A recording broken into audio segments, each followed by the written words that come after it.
Salut à tous, les gones, salut YouTube, c'est Mickey, on se retrouve pour le débrief du match entre l'Olympique Lyonnais et Hoffenheim, match nul de partout et encore des points perdus bêtement par l'OL. Et ce coup-ci, on peut le dire, c'est en grande partie à cause de nous et à mon sens un turnover qui est exagéré, qui est abusif. D'ailleurs c'est un des thèmes de la vidéo, j'ai écrit abus de turnover. Parce qu'un match de Coupe d'Europe, ça ne se galvaude pas. Chaque année, on dit c'est honteux que les clubs français banalisent autant les Coupes d'Europe. Et quand nous, on le fait, il faut aussi le dire, c'est pas bien. Parce que l'ADN de l'OL, c'est l'ADN Europe. Et pour moi, c'est un manque de respect qui est terrible envers Hoffenheim. Même si en Bundesliga, ils sont mal classés, ça va pas du tout, c'est la crise. Pas de souci, je peux l'entendre. Mais quand tu joues un match de Coupe d'Europe, il faut y aller avec des cartouches, quoi. Pour moi, en tout cas pour moi, il faut me le dire en commentaire, les gones, c'est un manque de respect pour Hoffenheim, c'est un manque de respect pour l'histoire européenne de l'OL, et c'est pratiquement un manque de respect pour la compétition que l'on joue. Et je rappelle que l'an passé, on a joué des matchs de fou, qu'on a gagné, pour se qualifier sur le gong, sur le fil, en Europa League. C'est un peu con, c'est un peu dommage de jouer un match comme celui-ci, qui est super important, avec une équipe qui, dans les grandes lignes, est remaniée. Moi, ça me déplaît beaucoup. Je n'ai pas du tout aimé l'approche du match durant 1 heure, et je n'ai pas aimé ce qu'on a fait, évidemment, durant 1 heure. Mais avant que l'on commence, n'oubliez pas les amis, pensez au pouce, c'est super important, pensez aux commentaires pour le référencement, ça booste le contenu, et pensez si vous kiffez la chaîne à vous abonner, ça me fera grandement plaisir, je compte sur vous les gones. C'est parti pour le débrief du match, en 3 thèmes, maintenant vous le savez un petit peu, c'est la ritournelle de la chaîne, 3 sujets, et le premier c'est l'abus de turnover par Pierre Sage, parce que oui, si on reprend un petit peu l'histoire du match, on a vu un match qui durant 1 heure, on peut le dire, jusqu'à l'entrée des remplaçants, l'artillerie lourde, Lacazette, Maitland-Nice et d'autres que j'oublie, Tolisso aussi. On a vu un match durant 1 heure insipide, avec une qualité technique tellement pauvre, je revois des séquences de jeu. Waouh, je me suis dit, mais franchement, on dit souvent que les absents ont tout le temps tort. Sur ce match-là, pour moi, nos absents ont eu raison, parce que la qualité technique, la pauvreté technique de ce 11 durant 1 heure, c'était franchement affligeant, des pertes de balles, du jeu en une touche pratiquement impossible, des combinaisons pratiquement impossibles, devant une forme d'inoffensivité, et une stat, moi, alors c'est pas le seul, mais une stat qui en dit beaucoup sur ce qu'a fait l'OL durant 1 heure, à la mi-temps. Benrahma a joué 6 duels, sur les 6 duels, 6 perdus. Voilà, ça en dit long sur ce qu'on a fait durant 1 heure, un OL insipide, et sans forcément entrer en détail dans ce qu'on a fait durant l'heure de jeu, parce que c'est tellement inintéressant, mais en résumé, on a produit un contenu très pauvre, voilà, très peu de choses qui m'ont techniquement interpellé, qui m'ont plu. J'ai vu un OL vraiment loin de ces standards qui devraient être habituels pour un club qui est ambitieux en Europe et en Ligue 1. Bref, une heure de jeu vraiment d'un niveau affligeant en tout point. Et évidemment, j'en parlerai tout à l'heure un peu plus en détail, mais quand tu joues un match avec autant de joueurs remaniés, un 11 qui est inédit, dans un schéma tactique qui n'est plus le tien depuis maintenant quelques semaines, parce qu'on joue maintenant en 4-3-3, 4-2-3-1 selon les matchs. Quand tu joues un match comme ça, avec un schéma tactique différent, avec un 11 différent, où les joueurs n'ont aucune affinité technique, aucune forme de cohésion, il n'y a aucune cohérence au 11 au départ, eh ben c'est compliqué, et évidemment, techniquement, il y a beaucoup de déchets, il y a très peu de liens entre les joueurs, donc voilà, tu assistes à un match qui est pauvre techniquement, qui est pauvre aussi en termes d'intention de jeu, parce que techniquement tu peux te tromper, ça arrive, c'est le foot qui veut ça. Tu peux te tromper balle au pied, ça arrive, mais néanmoins il faut de l'intention de jouer.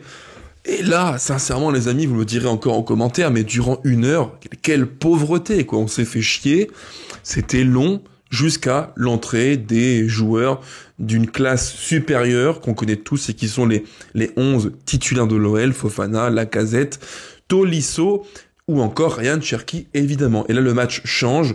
Le match change parce que quand tu fais rentrer des joueurs comme ça qui ont un background, une expérience, un talent, une qualité de plus haut niveau que ce qu'il a eu durant 1 heure, et c'était pas difficile, forcément le match change. C'est juste évident. Parce que oui, l'ultime demi-heure du match, c'est un petit peu l'OL qu'on est plus habitué à voir et en Ligue 1 et en Coupe d'Europe, mais ça n'a pas suffi. Ça n'a pas suffi, il y a eu du mieux, il y a eu un OL plus haut durant une demi-heure qui est venu agresser offensivement Hoffenheim, qui n'avait plus à sortir les ballons. Ils ont beaucoup subi, il y a eu le but qui vient le but d'Abner, qui est une belle construction de jeu, c'est bien construit, bien pensé par l'OL. Cette action-là, elle montre bien qu'en fait, quand tu fais rentrer les bons joueurs, techniquement parlant, ceux qui ont plus d'affinité avec le ballon, eh bien, le match change. C'est juste normal, c'est logique, c'est le foot qui veut ça. Le foot reste avant tout un sport de rapport au ballon. Et quand tu as, durant 1 heure, un trio dont on reparlera aussi après, Mikotadze, Orban, Benrahma, qui sont pas dans un registre préférentiel, un schéma préférentiel, évidemment, ça pénalise. Et quand le match change, c'est quand les joueurs entrent sur le terrain, nos fameux remplaçants qui apportent qualité, inspiration et surtout, dans le cœur du jeu, dans l'ultime tiers du camp des Allemands, ils apportent un truc en plus, quoi. Et là, c'est une question de profil, de qualité technique. Fofana, en 1 contre 1, c'est plus fort que ce qu'on a eu durant 1 heure de jeu. Et évidemment, à droite, Cherki qui rentre dans le cœur du jeu, qui vient créer, qui vient percuter balle au pied. Et évidemment aussi en pointe, Lacazette qui apporte une plus-value en termes de numéro 9, qui est dans l'effectif quasiment inégalable. Ça joue beaucoup, c'est presque une lapalissade que je vous sors la Légone, mais ça paraît tellement logique. Cet OL-là, souvent je le dis en débrief, ne peut pas se priver de 3-4 joueurs qui pour moi sont indispensables. Vous les connaissez comme Légone, c'est Tolisso, Fofana, Cherki, dans un grand jour Lacazette, mais c'est très rare en ce moment. Voilà, il y a 3-4 joueurs d'un très très bon niveau, et quand tu les retires, c'est quand même beaucoup plus difficile. Et ça, c'est donc grosso modo l'histoire du match, un match en 2 temps, 1 heure à jeter ou presque, et 1 demi-heure à conserver, parce qu'il y a eu du bon, du très bon, mais c'est aussi lié à l'apport des joueurs qui sont entrés, qui ont fait de vraies différences. Mais ça n'a pas suffi, parce que comme je vous l'ai dit, dans le foot, quand tu ne respectes pas l'adversaire durant très longtemps, tu es puni. Et pour moi, il y a une forme de logique à ce qu'il est de partout, parce que tu peux pas comme ça, en fait c'est trop facile de venir sur un terrain de foot et de dire voilà, on fait tourner de A à Z l'équipe B, voire l'équipe B', on prend un petit peu, alors non pas à la légère, c'est un grand mot, mais on prend un peu de haut au Offenheim en se disant ça va suffire, ça va passer, priorité à la Ligue 1 et au derby. Non, c'est pas possible, quoi. Tu es puni. Et pour moi, on a assisté, je le dis très clairement, à un abus de turnover. C'est trop. Parce que tu fasses quelques changements à la marge, 3-4 postes, pour faire tourner, je l'entends. Tu vois, qu'un match comme ça fasse jouer Orban, Mikotadze, ça me paraît normal, c'est logique. Tu as beaucoup de joueurs de très bon niveau, il faut les faire jouer, il faut partager le temps de jeu. Mais quand tu joues un match avec quasiment 11 joueurs inédits, alors peut-être pas 11, mais 9, 8, 9, c'est beaucoup trop. C'est beaucoup trop. On n'est pas non plus obligé, en Coupe d'Europe encore plus d'ailleurs, pour le prestige de l'OL, de faire un reset tactique, technique et des joueurs au coup d'envoi. C'est pas possible, quoi. Ceux qui ont joué au foot comme moi, ou qui ont coaché comme moi aussi, savent très bien ce que je veux dire et pourquoi je le dis. Quand tu commences un match de foot avec 11 gars, entre guillemets, 9 nouveaux sur le terrain, en termes de repères, c'est compliqué. C'est quand même moins simple de créer du lien technique entre les joueurs, et quand en plus le schéma tactique que tu privilégies, le 5-4-1 en mode défensif, le 3-4-3 en mode offensif, un schéma inédit, quand en plus ce schéma-là place dans l'inconfort technique des joueurs comme Mikotadze, là tu pénalises collectivement l'équipe. Pour moi c'est l'abus de turnover, et je pense que le coach là, il abuse un petit peu, quoi, il exagère.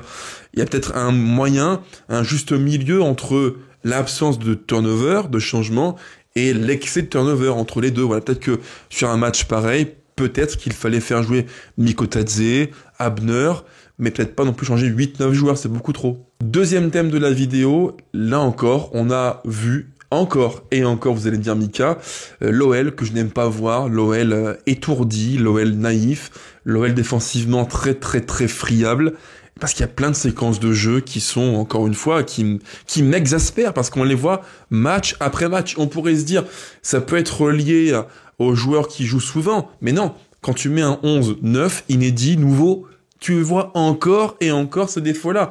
Et preuve à l'appui, les gars, j'aime bien être factuel, être concret avec vous en vidéo. Je vous mets à l'écran quelques séquences qu'on va décortiquer ensemble, rapidement évidemment, c'est pas une masterclass tactique que je vous propose là, mais il faut quand même qu'on voit ce qui cloche dans un match comme ça.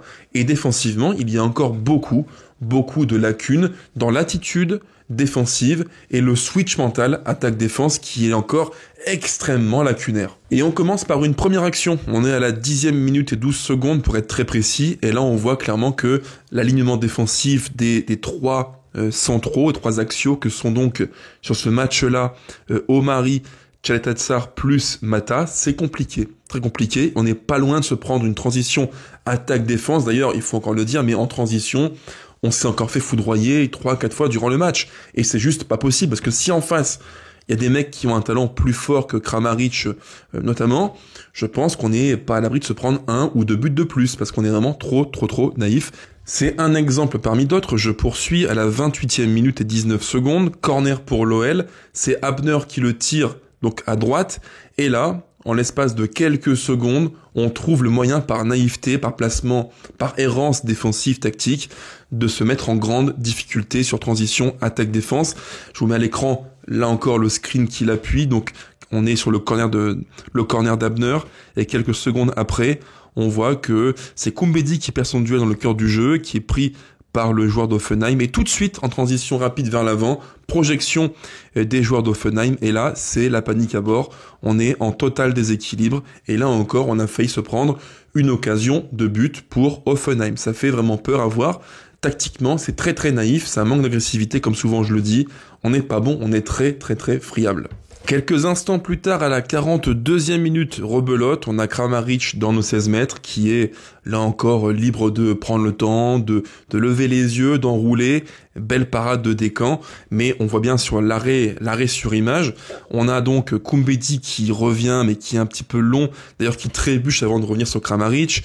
On a Tessman qui est très loin, Mata encore plus, tout le monde en fait, on est quasiment tous à 3-4 mètres de Kramaric, ce qui fait que il a toute la latitude pour pouvoir tirer, enrouler et mettre un très bon ballon que sauve Rémi Descamps. Mais là encore, c'est une preuve factuelle que l'OL est extrêmement attentiste en fait sur les duels. C'est un point qui me dérange beaucoup, qu'on n'arrive pas à gommer, et sur un tel match, et même depuis quasiment quelques matchs je dirais, c'est un peu comme si ce fameux pressing qu'on nous vend depuis des mois et des mois commençait un peu à se déliter, il disparaît quoi. On voit des séquences de jeu où on attend, on est en bloc 5-4-1 très bas, groupé c'est vrai, mais en termes d'agressivité, de volonté de récupérer vite les ballons, c'est pas bon du tout. Et pour finir, une ultime séquence qui illustre bien ce que je vous dis là les amis.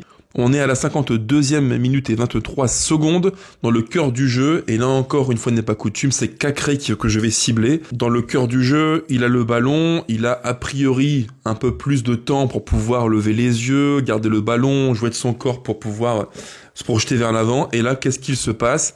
Les mêmes problèmes, toujours, encore et encore.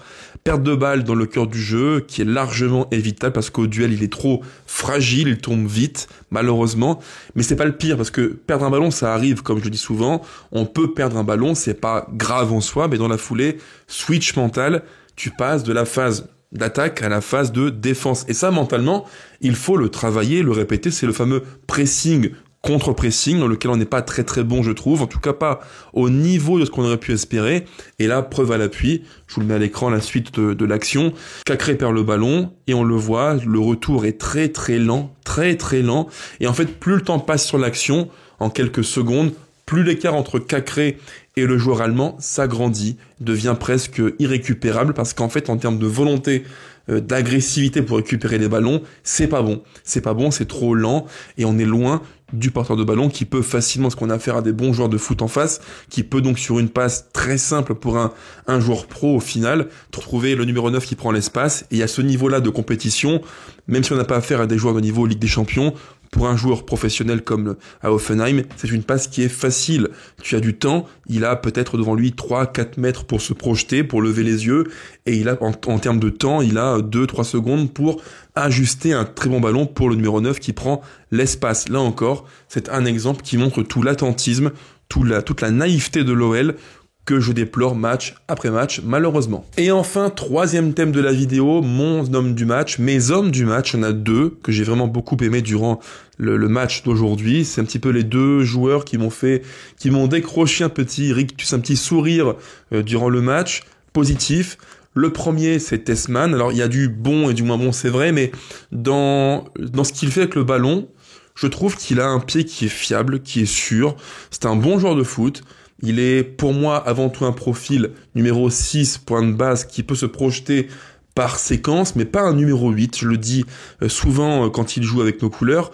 Pour moi, on n'a pas affaire à un relayeur. C'est un joueur qui est très grand, qui est très très lent. Là aussi, on en parlera après. C'est un des points limitants dans ce profil de jeu. Mais c'est un joueur qui est relativement lourd, qui a une mécanique assez lente dans la gestuelle. Pour moi, il doit être plus bas sur le terrain, s'extirper de la densité physique dans le cœur du jeu pour prendre le temps, prendre l'information et jouer avec son bon pied droit et si possible frapper plus parce qu'il a une très bonne frappe de balle mais qu'il utilise trop peu à mon goût. Donc pour moi, Tessmann, plutôt bon match, encourageant.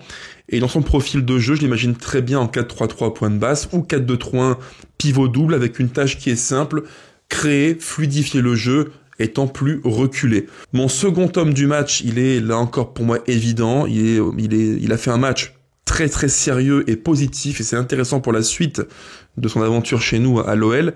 C'est Omari qui fait un match de bonne facture, notamment dans un secteur de jeu qui est très important à mes yeux, c'est la relance courte et longue. Il a été vraiment très très bon et sur plusieurs séquences, on l'a vu sur une passe dans l'inter-espace, l'interligne, trouver un milieu de terrain relayeur pour créer la différence. C'est un point qui est important.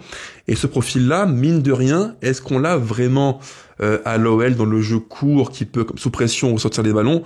J'en suis pas si sûr. Niakate, c'est pas la peine. Pour moi, techniquement, je l'ai dit, je le redis, c'est pas un bon relanceur, loin de là. Tchaletatsar a un bon jeu long, un jeu court pour moi, plus moyen. Mata est peut-être le profil le plus à même de le faire, mais pour moi, Omari, sur ce qu'il a montré, a un pied de très bonne qualité, un vrai bon relanceur, on n'est pas surpris, on le connaissait déjà en Ligue 1, notamment à Rennes.